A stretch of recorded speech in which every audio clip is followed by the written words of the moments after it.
இப்போதெல்லாம் நிறைய பேசப்படுகின்ற ஒரு முக்கியமான தலைப்பு என்னன்னு சொன்னால் சைலண்ட் டிவோர்ஸ் அப்படின்னு சொல்லுவார்கள். சைலண்ட் டிவோர்ஸ் அப்படின்னு சொல்றது அமைதியான விவாகரத்து அப்படின்னு சொல்லுவோம். பொதுவாக நாங்கள் விவாகரத்துகளை பற்றி கேள்விப்பட்டிருக்கிறோம். ஒருவர் ஹஸ்பண்ட் அண்ட் ஒய்ஃபுக்கு இடையில் பிரச்சனை வந்தால் அவங்க ஒரு ஃபேமிலி கோர்ட்டுக்கு போயிட்டு ஒரு ஹஸ்பண்டோ ஒய்ஃபோ எனக்கு இவரோடு வாழ முடியாது என்கிற ஒரு நிலை ஏற்பட்டு பிறகு அதில் இருக்கிற ஜட்ஜ் அவங்களோட பேசி ஒரு முடிவுக்கு விவாகரத்து பண்ணுற ஒரு விஷயத்தை நாங்கள் கேள்விப்பட்டிருக்கிறோம். இது சட்ட ரீதியாக நடக்கிற விவாகரத்து அப்படின்னு சொல்லி நாங்கள் சொல்லுவோம். ஆனால் இங்கே சைலண்ட் டிவோர்ஸ் அப்படின்னு சொல்லி ஒரு விஷயம் பரவலாக இருப்பதாக நாங்கள் அவதானிக்க முடிகிறது. சைலண்ட் டிவோர்ஸ் என்கிற விஷயம் என்னென்று சொன்னால், குறிப்பாக எங்களுக்கு தெரியும், மனதளவில் அல்லது இமோஷனலி உணர்ச்சி ரீதியில் கம்யூனிகேஷனில் கணவன் மனைவிக்கு இடையில் ஒருவரிடமிருந்து ஒருவர் முழுதாக விலகி இருத்தலைத்தான் நாங்கள் அமைதியான விவாகரத்து அல்லது நாங்கள் சைலண்ட் டிவோர்ஸ் அப்படின்னு சொல்லி நாங்கள் சொல்லுவோம். பொதுவாக இப்படியாக இருக்கிற போது அவர்களுக்கு இடையில் இருக்கிற பேச்சுவார்த்தை குறைந்து போகும் அல்லது பேச்சுவார்த்தையே இருக்காது. அதே போல உணர்ச்சிகளை பகிர்தல் என்கிற விஷயம் நடக்காது.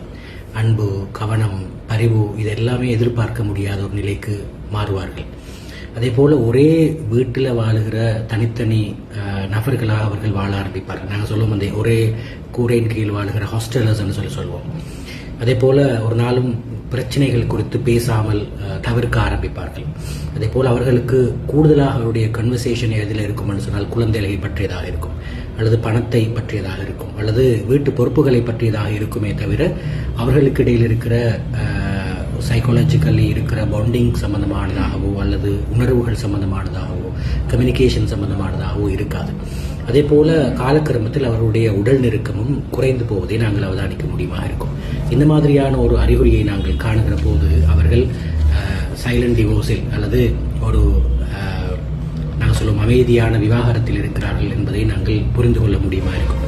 ஏன் இப்படியான சைலண்ட் டிவோர்ஸ் நடக்கிறது அப்படின்னு சொல்லி நீங்கள் பார்த்தீங்கள் என்றால், தொடர்ந்தீர்ச்சியாக ஒரு ஹஸ்பண்ட் ஒய்ஃபுக்கு இடையிலே தொடர்ந்தீர்ச்சியாக திருமணம் முடிச்ச நாளிலிருந்தே பிரச்சனைகள், தீராத சண்டைகள் இதுக்கு ஒரு காரணமாக அமையலாம். அதே போல ஒருவரை ஒருவர் புரிந்து கொள்வதிலே ஏற்பட்டிருக்கிற பிரச்சனை அல்லது அதில் இருக்கிற குளறுபடி அல்லது அதில் இருக்கிற குறைபாடு காரணமாக இருக்கலாம். மூன்றாவது விஷயம், இருவருக்கும் இடையில் இருக்கிற மரியாதையில் ஏற்பட்டிருக்கிற குறைபாடு. உதாரணமாக ஒரு கணவர் மனைவியை மரியாதையாக நடத்தாதவராக இருப்பார், அல்லது ஒரு மனைவி கணவரை மரியாதையாக நடத்தாதவராக இருப்பார். அது ஒரு முக்கியமான காரணமாக இருக்கும். அதே போல உணர்ச்சி காயங்கள், சிலாக்களுக்கு இமோஷனல் வூண்டுன்னு சொல்லுவோம். அந்த உறவில் ஏற்பட்டிருக்கிற உணர்ச்சி காயங்களாக இருக்கலாம். அதே போல புறக்கணிக்கப்படுவதாக இருக்கலாம், நெக்லெக்ஷனாக இருக்கலாம். சில மனிதர்கள் அன்பை எதிர்பார்த்து அதை எதிர்பார்ப்பது கிடைக்காமல் ஒரு வகையான தனிமை உணர்வை அவர்கள் தனக்குள் ஏற்படுத்திக் கொள்வார்கள். அதே போல பேசினால் சண்டை வரும் என்கின்ற ஒரு பயமாக இருக்கலாம். அதனால் அமைதியாக இருந்துடுறோம் என்று சொல்லுகிற கணவன்மாரும் இருக்கிறார்கள், மனைவியரும் இருக்கிறார்கள். அதே போல் நீங்கள் பார்க்கலாம், குழந்தைகளுக்காக மட்டும் தான் நாங்கள் வாழுகிறோம் என்று சொல்லி அவருடைய அடிக்கடி அவருடைய பேச்சுவார்த்தையிலே வெளிப்படுவதை நீங்கள் பார்க்கலாம். இந்த மாதிரியான காரணங்களினால் தான் ஒருவருக்கு இந்த மாதிரியான சைலண்ட் டிவோர்ஸ் என்கிற விஷயம் அல்லது அமைதியான விவாகரத்து என்கிற விஷயங்கள் நடக்கிறது. இப்படியான ஒரு அமைதியான விவாகரத்து நிலைக்கு ஒரு ஹஸ்பண்ட் அண்ட் ஒய்ஃப், அது கணவராக இருக்கலாம், மனைவியாக இருக்கலாம், போய்விட்டால் அவர்கள் பொதுவாக தனிமை உணர்வோடு இருப்பார்கள், லோன்லினஸாக இருப்பார்கள். மன அழுத்தம் ஏற்படும், கவலைகள் வர ஆரம்பிக்கும், கோபம் அளவுக்கு அதிகமாக வரும், விரக்தி அடைவார்கள், அவருடைய செல்ஃப் வொர்த் குறைந்ததாக அவர்கள் உணர ஆரம்பிப்பார்கள். இந்த மாதிரியான விஷயங்களை நீங்கள் அவதானிக்க முடியுமா இருக்கும்.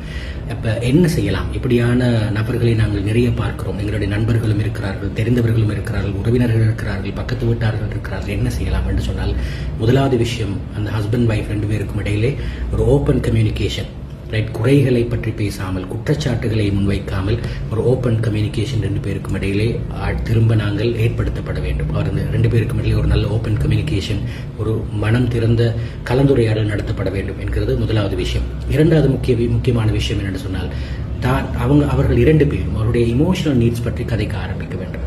ரைட்? மற்றவர்கள் புரிந்து கொள்ள வேண்டும் என்கிற நிலையிலிருந்து ஒதுங்கி தன்னுடைய இமோஷனல் நீட்ஸ் பற்றி தான் கதைக்க ஆரம்பிக்க வேண்டும். ஒரு கணவர் தன்னுடைய இமோஷனல் நீட்ஸ் பற்றி கதைக்க ஆரம்பிக்க வேண்டும். ஒரு மனைவி தன்னுடைய இமோஷனல் நீட்ஸ் பற்றி கதைக்க ஆரம்பிக்க வேண்டும். ஒருவர் தன்னுடைய இமோஷனல் நீட்ஸ் பற்றி கதைக்கிற போது செவி சாய்க்கிறவராக இருவரும் இருக்க வேண்டும்.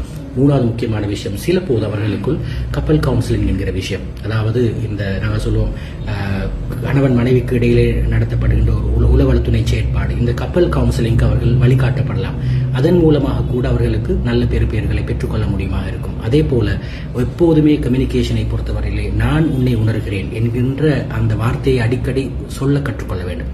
நான் உன்னை உணர்கிறேன், உன்னை எனக்கு அண்டர்ஸ்டாண்ட் பண்ணிக்கொள்ள முடியுமா இருக்கிறது என்கிற வார்த்தையை ஒரு கணவனும் மனைவியும் அடிக்கடி பாவிப்பதற்கு கற்றுக்கொள்ள வேண்டும். அதே போல நீங்கள் பார்க்கலாம், குறிப்பாக குடும்பங்களை பொறுத்தவரையிலே மன்னித்தல் இருக்க வேண்டும்.